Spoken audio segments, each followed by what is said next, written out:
I'd like to introduce Willard McAndrew, CEO of Centennial Asset Management Group. First off, good afternoon. My name is Will McAndrew. As Dr. David said, I'm the CEO and Director of Sentinel Asset Management Group LLC. I want to thank everybody for allowing me to introduce our company, our opportunity, and most importantly, our team. We are providing a unique opportunity to build an institutional grade, vertically integrated company in the emerging cannabis industry.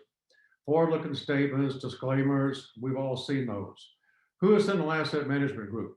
We believe that there is a severe lack of proper business experience and understanding how to grow a business. Who wants to start from scratch?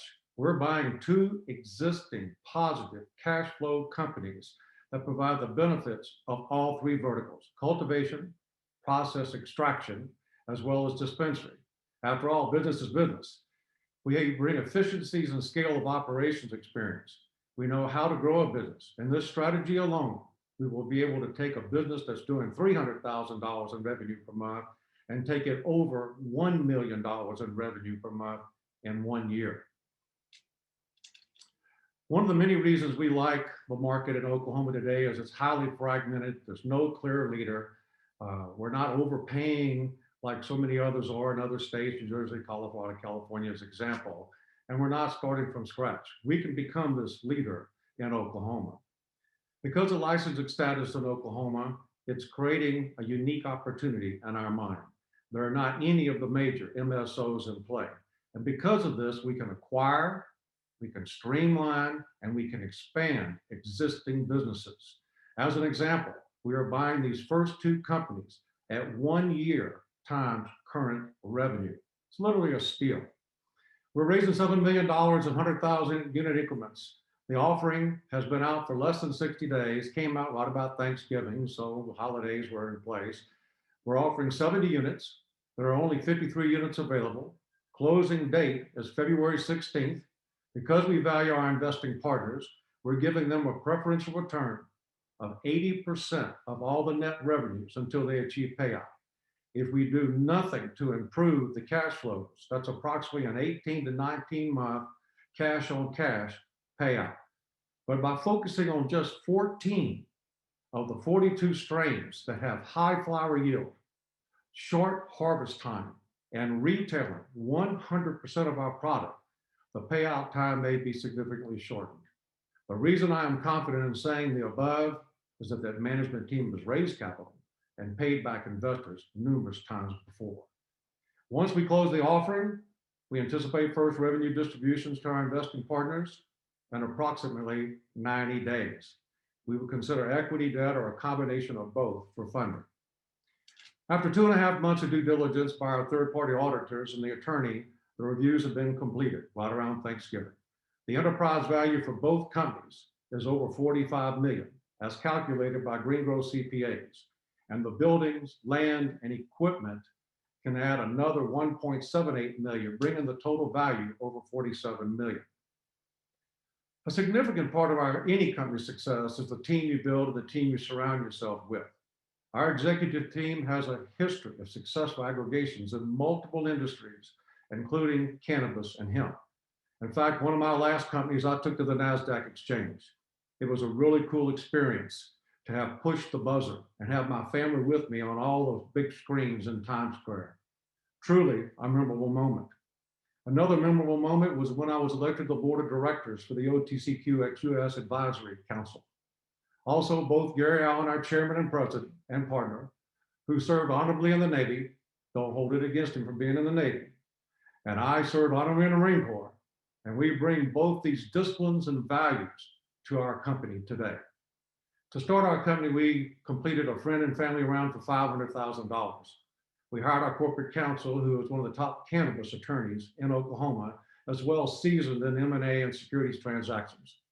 We hired Green Growth CPAs to assist us in the due diligence, set up our corporate tax structure, compliance, and assist in the quarterly audits, one of the few cannabis accounting firms out there that can perform PCAOB audits. Our team is more accustomed to the KQ type financial audits and attorney reviews. We completed third-party due diligence, hired a Colorado master grower and his growth team for our cultivation vertical, 20 years experience in cultivation, pest control, nutrients, control system, compliance, and management operations. We have one of the top recognized lead chemists for our process extraction vertical. And we have two key individuals that have built out and managed large retail units in our dispensary vertical.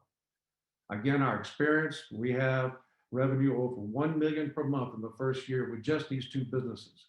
We have several more businesses very similar to these type of acquisitions in our pipeline. In summary, we believe we're in the right space at the right time with the right team. And we do believe 1 + 1 can equal 3. I'm available for questions. Great. Thank you so much, Willard. Really appreciate that. So for our investor judges, who has their first question for Will?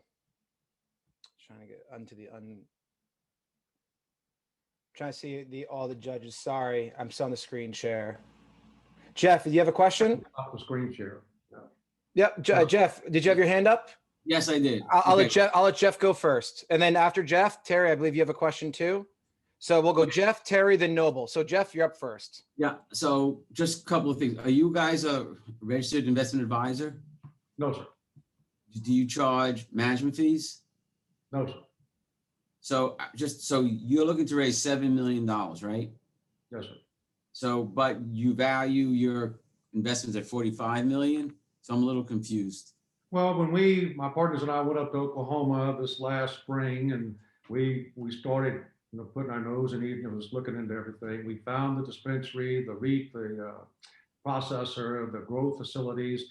We sat down and did a back of the napkin evaluation. Yeah. We thought we'd be somewhere about $22 to $23 million based upon what we saw, and that's residual and current cash flows.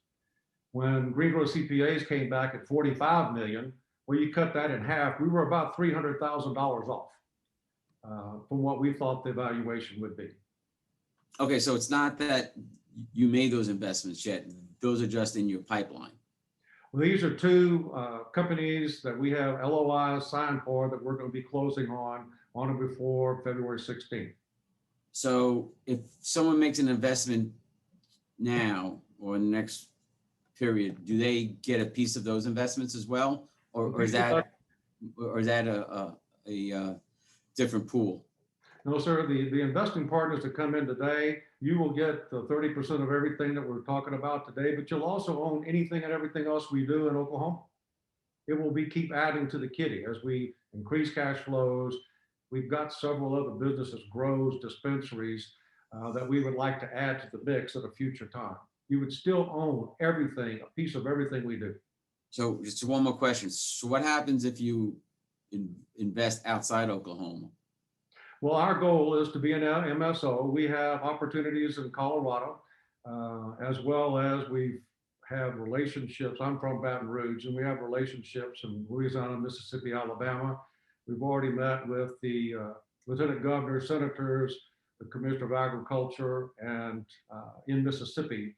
And they're telling us by the time the licenses start to get issued in August that we're in line to get one of those. So we like just one more quick question. Jeff, I got to get to the other judges' timing. To be fair to him. Thank you. But great questions, Jeff. Terry, what's your question? Yes, Will. Are you guys trying to acquire 100% of these entities or only 75%? I know there's some rules in the state of Oklahoma, about 25% being outside investors, 75 has to be inside the state of residents of Oklahoma. Yes, sir. We're acquiring 100%, but we've set it up to where there's individual ownership. Two of the people that are coming with us, that they're selling our business to us. And so in all essence, we have a convertible note that will convert at time of sale or uplisting or converting to a C corp that we will end up owning 100%. Minus the. Still, the question is, you have to have, again, what about the other 25%? You're saying all these investors, all the owners are in the state of Oklahoma? No, sir. That's why we have the structure. Our attorney put this in place. So we have the structure in place that we would meet the requirements for the state of Oklahoma. But at some point in time in the future, if at time of sale, then the individuals that would be holding the initial licenses would get their 10%. Okay. Great, Terry. And then Noble, you had a question? So, Willard, excellent presentation. Everything is on point. My own concern is you're buying these things, you said, at nearly 1 times multiple. Why are they selling so cheaply? And as an investor, what should I be concerned of if people are selling or allowing you to do basically an M&A kind of move at a 1-time multiple? Well, we're all entrepreneurs on here, and I'm sure everybody would say at some point in time you had a bad partner. 3 of them are partners in the dispensary and processor. 2 of them are coming with us. 1 is not. And so we're basically cashing them out from their investment that they started. On the grow facility side, there's two grow facilities, one for 4,500 square feet, one for 5,000 square feet, totaling 9,500, doing about 150, 60 pounds a month. But they are building a 25,000 square foot facility. They're not getting out of the market, they're expanding in the market. And so we're able to acquire these businesses. We're able to, just for that as an example, 2.5 million is doing 2.5 million in revenue. And so they need that cash or want that cash to be able to finish out. And they're going to be probably ready. They just got their certificate of occupancy, and their license is probably a month and a half, 2 months away. But once we close, they will buy 100% of our product and until they're up and running. And that's why our master grower and his grow team are already boots on the ground in the building, working with the existing grow team for the seller today. And as of last November 1st, as a matter of fact.